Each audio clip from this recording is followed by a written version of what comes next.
неординарный момент. Сделал ему замечание тренер, и Паша как-то так ответил, типа я тут при чем? А читалось, что должен был... Джигера! Гол! Александр Джигей! Забивает мяч, сравнивает счет в этой игре. Горячее пойдет матч.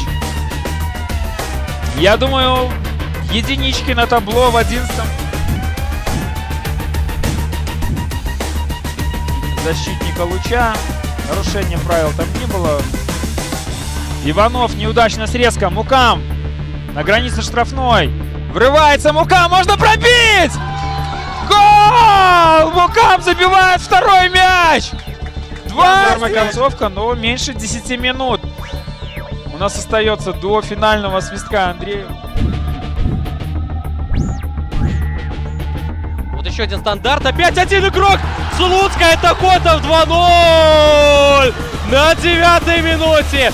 Спустя 2 минуты. Слуцк просто какой-то штурм ворот Довгяла, и 2-0. И 10...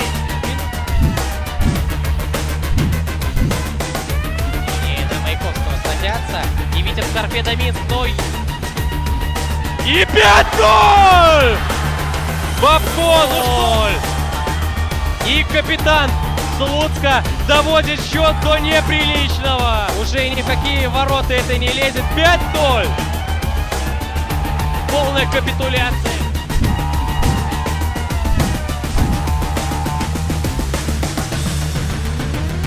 Бага с мячом. Можно направо. Нариуса так и есть. И кто же здесь? И гол! Неожиданное подключение Филипповича. Александр Филиппович. Просто вколачивает мяч. Вернулся Алексей и сразу же отмечается голевой передачей.